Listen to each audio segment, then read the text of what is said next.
ఉమ్. ఆమేన్. హల్లెలూయా. ఆమేన్. హల్లెలూయా. హల్లెలూయా. హల్లెలూయా. ప్రతిసారి నాకు కరెంటు పోతుంది. కరెంట్ పోతుంది. పోతూనే ఉన్నది. ఏం చదువుతారమ్మా? తన్ను పరలోకపు తండ్రి మీ తండ్రి తన్ను అడుగు వారికి అంతకంటే ఎంతో నిశ్చయముగా మంచి ఈవులనిచ్చును. మంచి ఈవులనిచ్చును అని చెప్పుతున్నాము. తర్వాత లూకా సువార్త 11, 13 వచనంలో 2 వచనాలు చూడటానికి ఒక రకముగా ఉంటాయి, కానీ 2 వచనములు చూస్తే ఒకే రకంగా ఉంటాయి.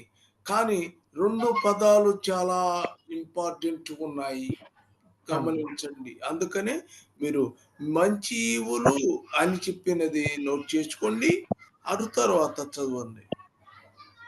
లూకా సువార్త 11వ అధ్యాయం 13వ వచనం.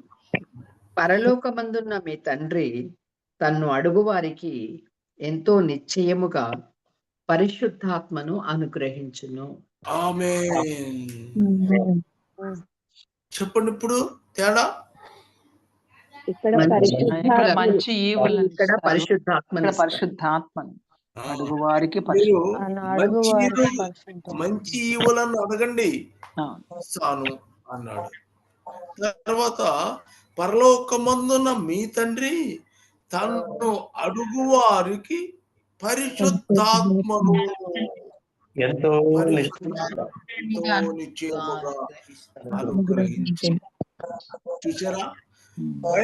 పైన వాదం కూడా చదువుమా. మీ పిల్లలకు కాబట్టి మీరు చెడ్డవారై ఉండియు మీ పిల్లలకు మంచి ఈవులు నెరిగి ఉండగా పరలోకమందున్న మీ తండ్రి తన్ను అడుగు వారికి ఎంతో నిశ్చయముగా పరిశుద్ధాత్మను అనుగ్రహించుననెను. చూడండి, రెండు ఒక కనబడుతున్నాయి, రెండు ఒక రకంగా కనబడి, కానీ అక్కడ వాళ్ళకి మంచి ఈవులను మీరు అడగండి, నేను మీకు ఇస్తాను. కానీ పరిశుద్ధాత్మను మీరు అడగండి, అనుగ్రహిస్తాను అన్నాడు. కాబట్టి మత్తయి సువార్తలో చెప్పినది, లూకా సువార్తలో చెప్పినది, రెండు పదాలు ప్రభు మనకు తెలియచేసి ఉన్నాడు. ఆమేన్. కాబట్టి మీరు మంచి ఈవులను అడుగుతారా, లేకపోతే పరిశుద్ధాత్మ అడుగుతారా? పరిశుద్ధాత్మని అడుగుతామండి. ఆమేన్. హల్లెలూయా. హల్లెలూయా. కాబట్టి పరిశుద్ధాత్మ యొక్క అభిషేకమున కావాలని మనం అడుగుకోవాలి. అడగాల్సిందే. ఎందుకంటే అనేక వరములు, మంచి అంటే మంచి వరాలు ఎన్నో ఆయన నీకు ఇస్తాడు. కానీ పరిశుద్ధాత్మను అడిగితే నిశ్చయముగా అనుగ్రహిస్తారు.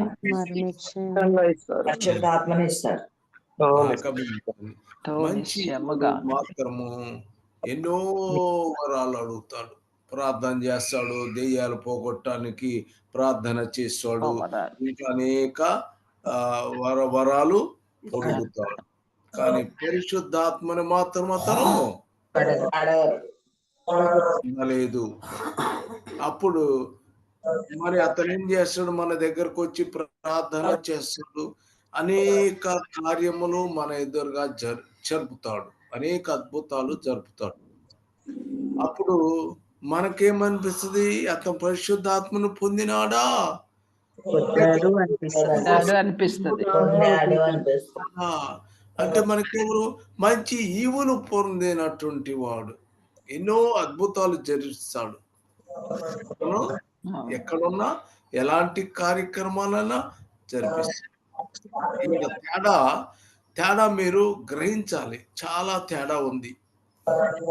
ఎందుకంటే మంచి ఈవులను పొందినటువంటి వ్యక్తి అతను ప్రార్థన చేస్తాడు, ఏ వరాన్నైనా అతను ప్రార్థన చేతి పొందుతున్నాడు, అతను కార్యాలు జరిపిస్తాడు.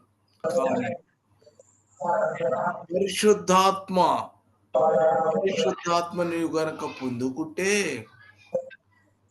ఇప్పుడు ఎవరు పరిశుద్ధాత్మ కార్యము జరిపించే ఎవరు? పరిశుద్ధాత్మ దేవుడి పరిశుద్ధాత్మ తన చిత్త ప్రకారముగా అనేక కార్యములు ఆయన చిత్తము జరిపిస్తాడు. సపోజ్ మీ ఇద్దరు జాగ్రత్త గ్రహించాలి. అతను కేవలం అతని ఇష్ట ప్రకారము అనేక కార్యములు చేయొచ్చాడు. ఇష్ట ప్రకారం అతని చిత్త ప్రకారము కార్యము అతను జరిపించగలడు. అంటే సొంత చిత్తాన్ని 7వ అధ్యాయం 2వ వచనం చదివితే నేను రాలేదు దెయ్యములు వెళ్ళగొట్టలేదా? చదువు. ఆ దినమందు అనేకులు నన్ను చూచి ప్రభువా ప్రభువా మేము నీ నామమున ప్రవచింపలేదా, నీ నామమున దెయ్యములు వెళ్ళగొట్టలేదా, నీ నామమున అనేకమైన అద్భుతములు చేయలేదా అని చెప్పుదురు. అప్పుడు నేను ఎవరు పొందుకున్న వాళ్ళు ఈవులు శిక్షించిన వారు వీళ్ళు చేస్తారు, అనేక కార్యములు జరిపిస్తారు. వాళ్ళు సొంతంగా ఏ పనులు కూడా చేయగలరు.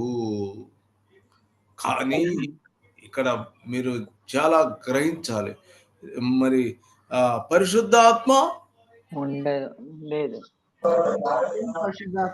వాడికి అతనేమో పరిశుద్ధాత్మ అభిషేకము లేదు, అనేక అద్భుత కార్యములు అతడు నీ నామమున నేను కార్యములు చేస్తున్నాను అన్నాడు, చేస్తున్నాడు. కానీ పరిశుద్ధాత్మ ఆయన తన చిత్త ప్రకారము పరిశుద్ధాత్మ చేత మనకు అనుభవం పొందుతున్నాము. ఆమేన్, హల్లెలూయా. ఇప్పుడు ఏం చేస్తారంటే మీరు పరిశుద్ధాత్మ అభిషేకము పొందినారు, మీరు పరిశుద్ధాత్మ అభిషేకం పొందినారు. మంచిది. వచ్చి మీ ఫ్రెండ్కి ఎవరు జ్వరం వచ్చింది, లేకపోతే మీ చుట్టాలు ఫ్రెండ్ జ్వరము, లేకపోతే ఇంకోటి ఏదో జరిగింది. సరే జ్వరం అనుకుందాం, మీరు ప్రార్థన చేస్తారు. మీరు వాస్తవంగా ఎవరు? పరిశుద్ధాత్మ అభిషేకం పొందినవారు. కాబట్టి మీరేమనుకోవాలి, అమ్మాయికి స్వస్థత ఖచ్చితంగా రావాల్సిందే అని అనుకుంటావు నీవు హృదయంలో. కాబట్టి మా అమ్మాయి హృదయము ఎట్టుందో దేవునికే తెలుసు. నీ హృదయము దేవునికి ఉంది. ఎలా ఉంది? పరిశుద్ధాత్మ అభిషేకం పొందిన స్త్రీగా ఉంది. అలాగే అస్వస్థ కలిగినటువంటి స్త్రీ దేవుని దృష్టిలో ఎలాంటి స్త్రీగా ఉందో మనకు తెలియదు. కనుక నువ్వు ప్రార్థన చేసావు రాత్రి ప్రభా నా ఫ్రెండ్కి అయ్యా ప్రార్థన ఏడ్చి ప్రార్థన చేస్తావు, ప్రయోజనము ఉండదు. ఎందుకు? వ్యక్తి యొక్క హృదయాన్ని బట్టి ఆయన ఎట్లా చిత్త ప్రకారము జరుగును. ఆమేన్, హల్లెలూయా. రెండింటి తేడా గ్రహించాలి. పరిశుద్ధాత్మ అభిషేకము పొందితే నీ చిత్తమైనట్టు కాదు, అది ఆయన చిత్తము ప్రకారముగా స్వస్థత జరుగుద్ది అని వాడి దగ్గరకు పోయావు అనుకో, చిత్త ప్రకారము చేస్తాడు. కాబట్టి దేమాపో ఏం చేశాడు? దేమా వెళ్ళిపో, పరిగెత్తింది. ఇంకా మేము చదవండి మీరు. మేము చదవలేదా? మేము అని అనేవాడు. మేమే వాటిని ఎలగొట్టలేదా అన్నాడు. ఈ నామమున అంటే మేము దెయ్యములు వాళ్ళ వెళ్ళగొట్టలేదా? స్వార్థముగా వాళ్ళు ఏ పైన చెయ్యగలరు. మీరు అర్థమైంది ఎంతవరకు చెప్పండి? అర్థమైంది. అర్థమైందండి. ఈవులు పొందుకున్న వాళ్ళు సొంతంగా వాళ్ళ ఉద్దేశ ప్రకారంగా చేస్తారు. పరిశుద్ధాత్మను పొందుకున్న వాళ్ళు పరిశుద్ధాత్మ చిత్తముతోనే జరుగుతాయి. అంతే. ఆ, 2 తేడా ఉంది. అవును. కాబట్టి మంచి ఈవులు అడిగిన వాళ్ళు వారి చిత్తారంగా చేస్తారు. వాళ్ళు ఇష్టం వచ్చినటువంటి ఈవులు వాళ్ళు చేస్తారు. కానీ పరిశుద్ధాత్ముడు అలా కుదరదు. ఆయన తన చిత్త ప్రకారముగా మన యందు కార్యము జరిపించును. ఆమేన్. హల్లెలూయా. ఆమేన్. హల్లెలూయా. కానీ మన ఇష్టం వచ్చినట్టు చేయలేము. కాదు. మీరు ఆడకెళ్తేమో ఎన్ని కార్యాలు చేస్తాడు, వాడు చేస్తాడు. కానీ పరిశుద్ధాత్మ జరగదు. జరిగినప్పుడు మీరేం చేస్తారు? ప్రార్థన చేస్తారు, ఏడుస్తారు, ప్రార్థన చేస్తారు. ప్రార్థన చేసి చివరికి ఏం చేసి స్వస్థత జరగలేదు గనక ఎమ్మటే డేలా పడతావు. డేలా పడతావు. అయ్యో! నేను నిజంగా నేను పరిశుద్ధ ఆత్మ పొందానా లేదా? పరిశుద్ధాత్మ నేను పొందేనా లేదా? లేదా అని మీకు అనుమానం వచ్చేలాగా. అనుమానం వస్తది. అవునా కాదా? కానీ మీరు అధైర్యపడకూడదు. మీరు ధైర్యంగా ఉండాలి. హల్లెలూయా. మీరు పరిశుద్ధాత్మ అభిషేకం మీరు పొందారు. ఆమేన్. హల్లెలూయా. హల్లెలూయా. ఆత్మ కలిగినోడు ప్రభు యేసుక్రీస్తు పరిశుద్ధాత్మను మీరు కలిగి ఉన్నారు. తండ్రి చిత్తాన్ని నెరవేర్చేవారు. తెలియదు వాడు పరిశుద్ధాత్మతో వాడికి పని లేదు. అనేక కార్యములు జరిపిస్తాడు. కానీ వాడు ఒత్తడి అవుతాడు. ఆమేన్. హల్లెలూయా. హల్లెలూయా. మరి ఇప్పుడు మీకు ఏది కావాలి? చిత్తాన్ని నెరవేర్చేవారు కావాలి. పరిశుద్ధాత్మ మీరు కావాలి. కావాలి. వరాలు మీకు అవసరమైతే అవసరం లేకపోతే లేకపోవచ్చు. ఆయన చిత్తం. పరిశుద్ధాత్మ వరంగా మొత్తం కావాలి. చెప్పండి మీరందరూ పరిశుద్ధాత్మను జీవులు కావాలా? కావాలి. పరిశుద్ధాత్మ కావాలా? కావాలి. ఆమేన్. హల్లెలూయా. హల్లెలూయా. మీరు గ్రహించండి. కాబట్టి వాటి గురించి ప్రార్థన చేసేదానికన్నా పరిశుద్ధాత్మను అందుకోవటం ఎందుకో మంచిది. ఆమేన్. రాజ్యం హల్లెలూయా.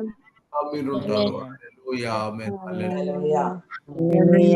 ఉన్నతుడా దేవా యేసుక్రీస్తు ప్రభువా, నా ప్రజలు మా ప్రతి ఒక్కరూ నిన్ను ప్రార్థిస్తున్నారు. నువ్వు కావాలి ప్రభువా, పరిశుద్ధాత్మ దేవా నీవు కావాలి. లోకములో మాకేమీ అవసరం లేదు ప్రభువా, మాకు నువ్వే కావాలి. నీవు మా యందు నివాసం చేయము, మమ్మల్ని అవశించము. యేసుక్రీస్తు ప్రభు యొక్క నామమున వేడుకొంచు ప్రార్థిస్తున్నాను తండ్రి. ఆమేన్. హల్లెలూయా. హల్లెలూయా.